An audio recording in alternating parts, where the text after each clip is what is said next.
A bola ainda não vai rolar, mas a festa pelos 500 dias para a Copa do Mundo de 2014 vai começar nesta quarta-feira aqui em Brasília.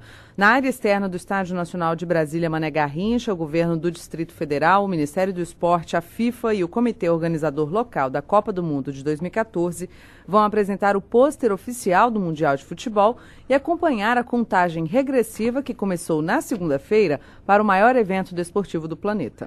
Bom, mas a festa pode ser ofuscada pelos problemas que ainda persistem para deixar tudo pronto para o Mundial. A falta de planejamento adequado parece ser o principal desafio para as 12 cidades que vão sediar Jogos da Copa, tanto na liberação das licitações, das frentes de serviço para o início das obras restantes, cumprimento do cronograma para a execução das obras nos aeroportos, nos estádios, nas vias públicas, investimentos em tecnologia da informação e da comunicação que são tão importantes para que a Copa chegue ao restante do mundo e por aí vai, né? Sem contar que a imagem da tragédia ocorrida na cidade gaúcha de Santa Maria, quando mais de 230 jovens morreram, correram o mundo e levou a imprensa internacional a cobrar do Brasil medidas de segurança para a Copa e as Olimpíadas. A análise é feita pelo presidente da FTI Consulting no Brasil, Eduardo Sampaio, que está na ponta da linha para conversar conosco sobre os 500 dias para a Copa. Eduardo, muito bom dia, obrigado por ter aceito o nosso convite. Bom dia, Lincoln.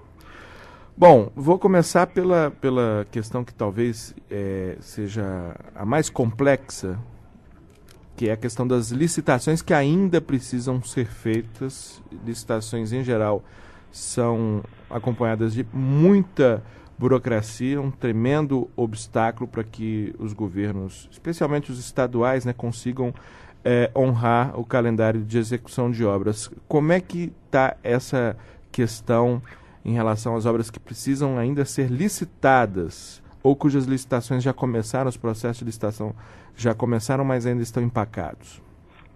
Bom dia, Lincoln. Como você mesmo colocou, a festa está chegando. Cada dia a gente está mais próximo do dia da inauguração.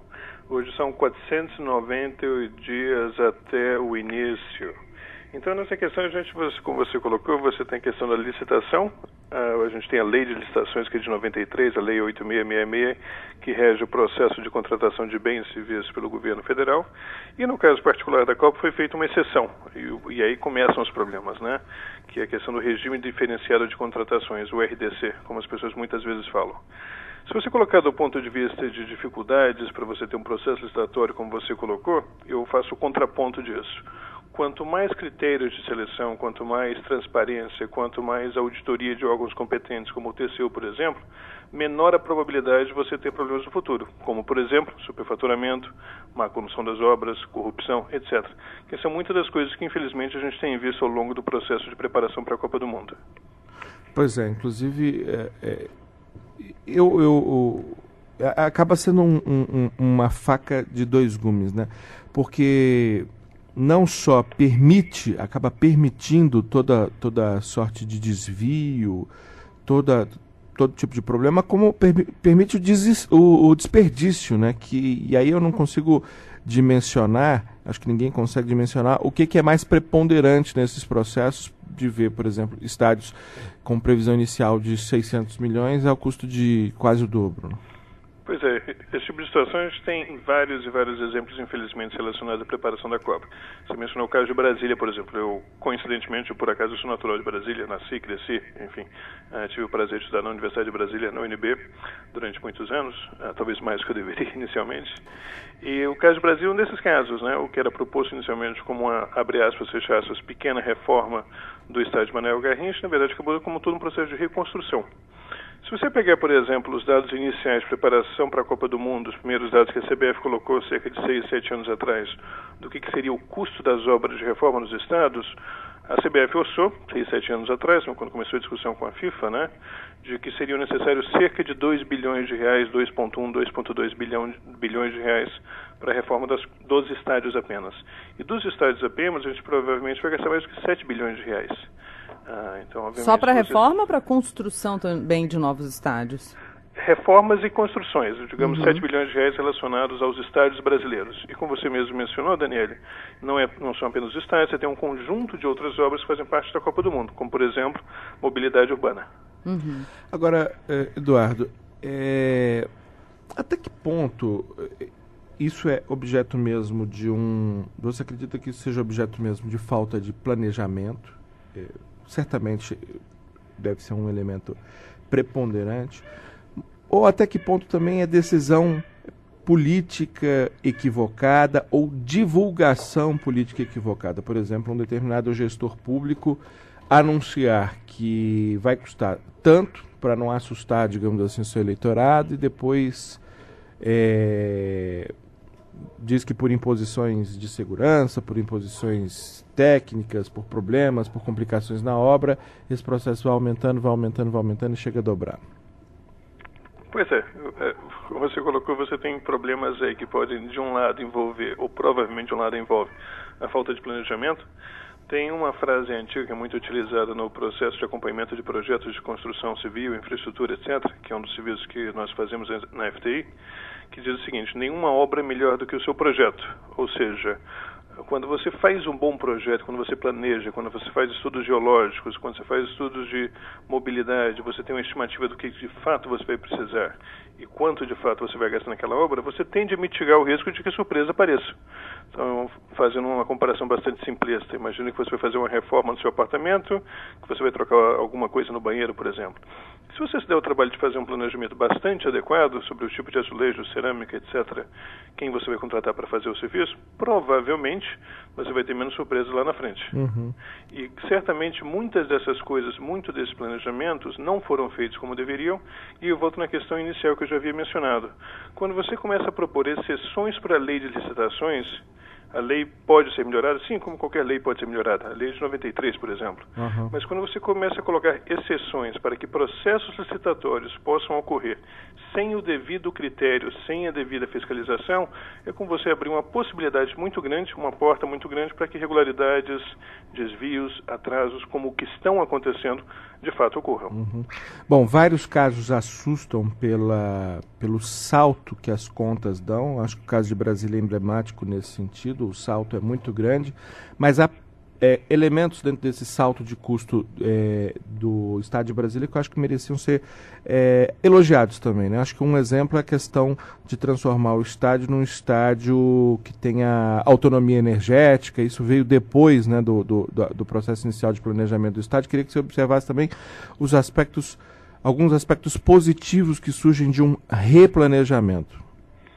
Certamente, você tem questões que, à medida que você vai tocar num projeto, eventualmente, você pode ter benefícios, como você mencionou, de melhoria energética.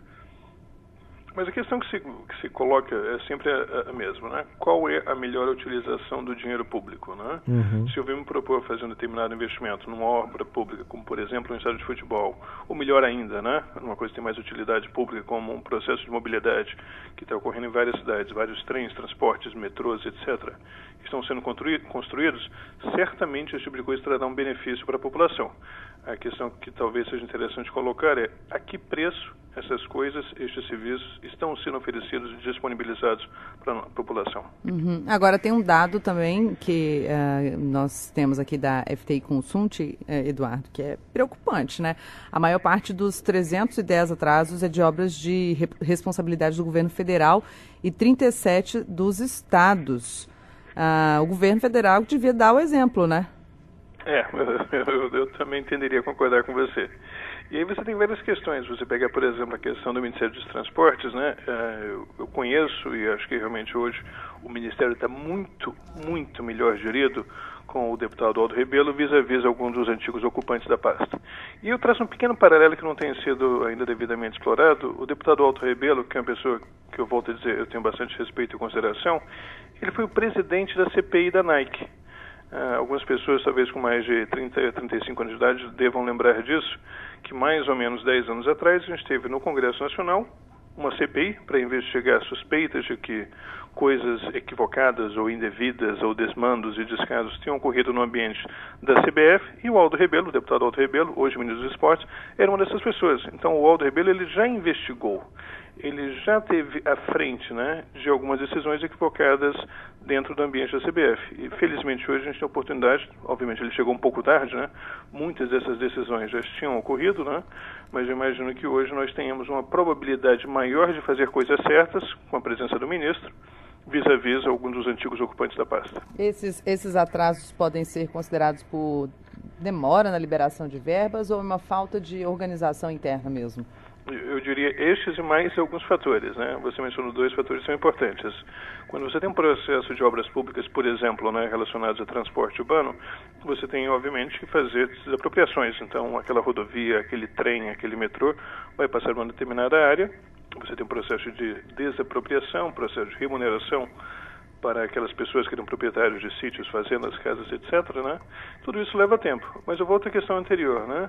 Quanto melhor planejado for a obra, mais eficiente, mais dentro do orçamento ele estará, e o contrário também é verdade. O que você pode pensar, talvez, se você quiser ser um pouco maldoso no seu comentário, talvez não tão maldoso, mas um pouco mais realista, é por que tantos atrasos ocorrem? É meramente um descaso, desleixo, etc., do gestor público responsável por aquela obra, ou é algo intencional? Se a gente pegar os casos recentes de escândalos envolvendo, por exemplo, o DENIT e a VALEC, né, que são órgãos do Ministério dos Transportes, né, provavelmente algum leitor pensaria que talvez alguns destes descasos não foram mero acasos, mas sim intencionais que permitissem que determinados desvios pudessem ocorrer no futuro. Bom, perfeito. Eu quero agradecer muitíssimo mais uma vez o Eduardo Sampaio, que é o presidente no Brasil da FTI Consulting, que é uma das maiores, se não a maior empresa do mundo de consultoria e análise, né, de grandes processos, como é um grande processo o de organização de uma Copa do Mundo, e obviamente está de olho no que a organização da Copa do Mundo tem feito e nos traça um panorama aqui do que temos a aguardar nesses 500 dias, 498 para ser mais exato, que falta para o início dessa grande festa. Muito obrigado mais uma vez, Eduardo, um excelente dia para você. Obrigado, Lincoln. Obrigado, Daniel, e um bom dia para os ouvintes.